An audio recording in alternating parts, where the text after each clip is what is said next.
Hello everyone, this is your Master Travel. You'll be seeing a video with AI about divorce. I just thought to do it in an elaborating way.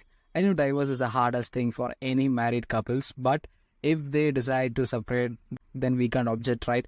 So before thinking about divorce, first analyze about yourself and your partner, how you would lead a life, because once you trimmed a life with together and later you are realizing that in order to quit. So think about all these things.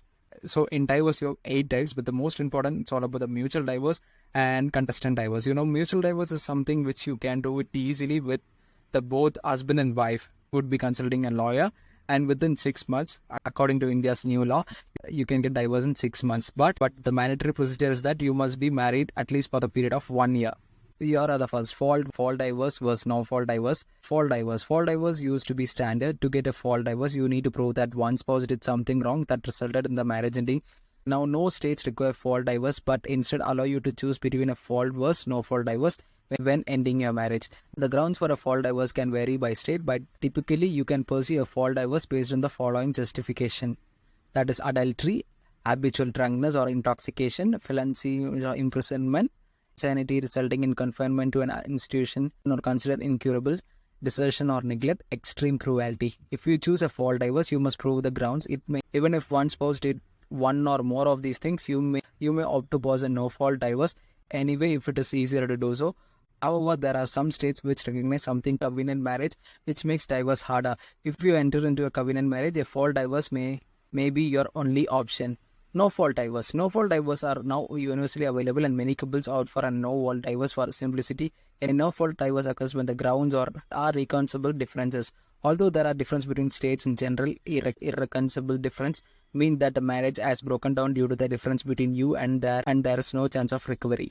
And next comes contested versus uncontested divorce. Contested divorce is a divorce in which you and your partner are unable to agree on some aspect of your divorce settlement. You may disagree on whether to divorce at all, how property or debt should be divided, how to share custody on child or spousal support, or any other important matter that must be resolved for your marriage to end. When you choose to move forward with the contestant divorce, you must ask the court to decide on the issue where you are in conflict. You need to attend the hearings and present evidence. This can be expensive and time consuming, and since the judge decides on the outcome, you and your spouse may both be less happy in the end than if you worked out a compromise.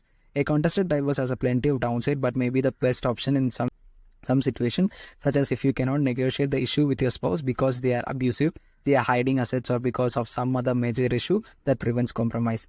And next is uncontested divorce.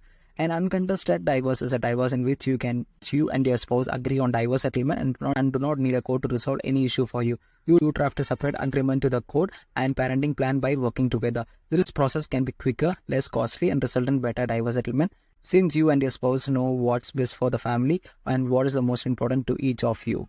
This process can be quicker, less costly, and result in a better divorce settlement, since you and your spouse knows what is best for the family, what is most important to each of you. But an uncontested divorce is possible only if you can feasibly find a way to compromise. You should also make sure you know your rights, so you don't agree to a settlement that is not favorable.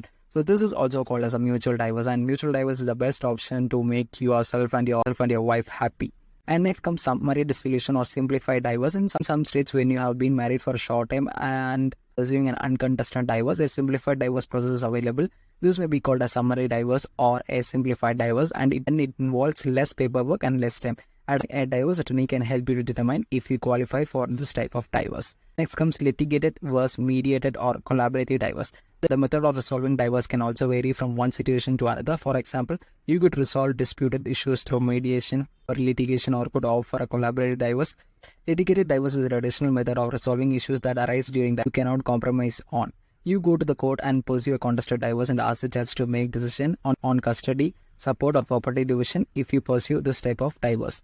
And next comes mediated divorce. With a mediated divorce, you and your spouse opt to try to resolve conflicts without asking a judge to do it for you. A third-party mediator is hired to help facilitate discussion and open communication, and you can easily find compromise. Mediators do not force decision on you, and it is not their job to make decision for you, but they can help you find compromise so you can avoid a litigated divorce. Just be sure you and your spouse are both committed to actually finding a resolution. Otherwise, you could end up just wasting money on mediation and having to go on to court anyway. So what is collaborative divorce? Collaborative divorce involves both spouse hiring attorney who specialize in this type of divorce.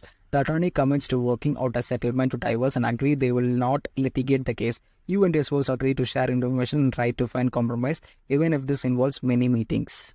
So all these things are the type of divorces, and understanding the type of divorce, choosing the right ones for you can be complicated. And an experienced divorce lawyer can assist you throughout the process of dissolving your marriage and can help you to make fully informed choices about the right procedure at every step of the way. With professional legal help, you can maximize the chance of getting the most favorable possible outcome as your marriage comes to an end.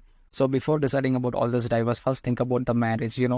Because of your wrong position which you took in your early stage, you are under the stage of all this divorce. And if it is not a mutual divorce, you would be losing your money, you would be losing your time, you would be disturbed, mentally disturbed. The money, it would be like nearly 5 to 6 lakh, just like that. You would be physically and mentally broke. Just if it is a mutual divorce, you can just appoint one lawyer and he would stand for you and just give you divorce just like that. But if it is a contestant divorce, you have to wait, and you would be losing your age, your vision, your dream, everything. So it's my kind advice that before getting into a marriage life, first analyze the person and just get married, or else you would be into trouble. And it's all about that. And I see a lot of divorce cases in and around our society, and it's all about lack of maturity, even though you have everything in life. So think about all these things and pass this message. So with that thought on this video, take care, have a nice day.